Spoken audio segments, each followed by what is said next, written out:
Jerbasuki mawa biyo. Panglimbang 5 menit dina Jemuah Paing tanggal 26 Desember taun 2021.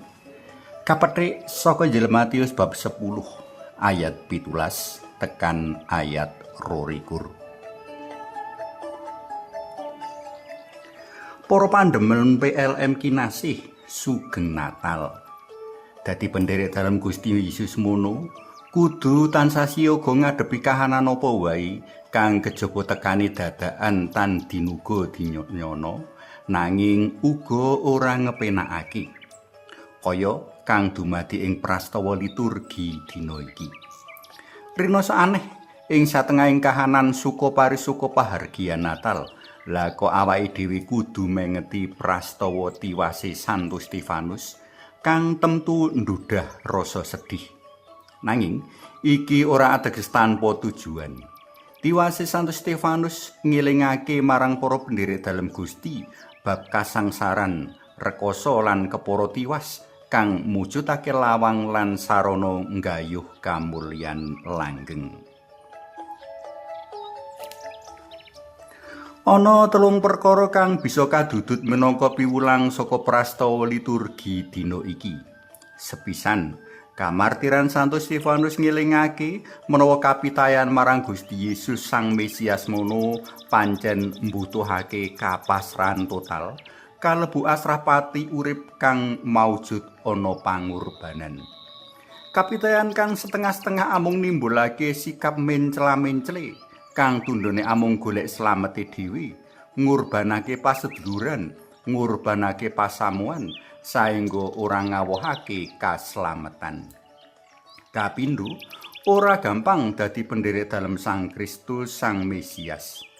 Prastawa kamartiran Santo Stefanus ngelingake menawa ora kabeh wong sarujuk karo keputusan asrah iman kapitayan marang Sang Kristus. Iki dumadi jalan ora saben wong sarujuk marang pakon piwulang dalem Gusti Yesus minangka Mesias lan Gusti. Kepara ora sethithik wong kang rumangsa ing ngancam urip geguyubane kang wis kadung enak kepenak karo keputusan kita mau. Marga rumangsa ing ngancam mula ya kupiya menggak mepalangi nganiaya enggo nyirnakake kang dadi ancaman. Katelu, ora ana pangorbanan kang muspra.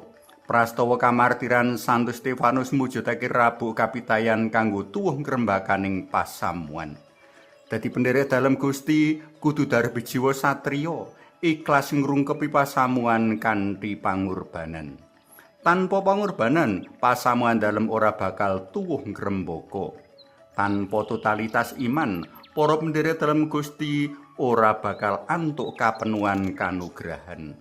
Tanpa totalitas iman, pasamuan ora bakal lestari ngliwati jaman mboko jaman. Para tresna PLM kinasih Jerbasuki mawa biyo. Sapa sing kepingin slamet kudu wani cucul biyo. Biyo kaslametan tumrap para pendherek dalam Gusti Yesus yaiku pangandel kang total kang maujud ana pangorbanan katur Gusti lan pasamuan.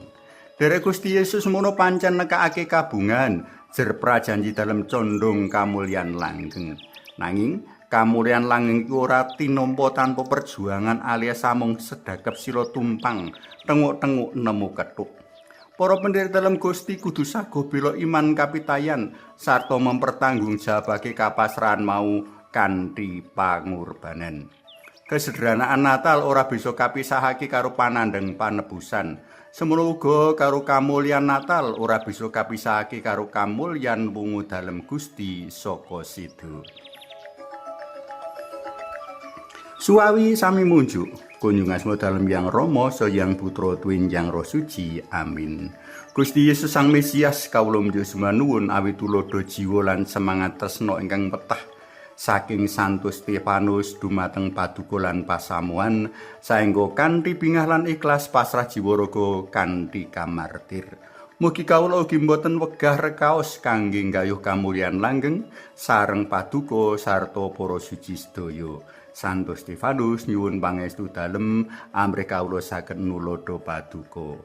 Amin. Kunjung kasmo dalem yang Rama yang Putra tuwin yang Roh Suci. Amin.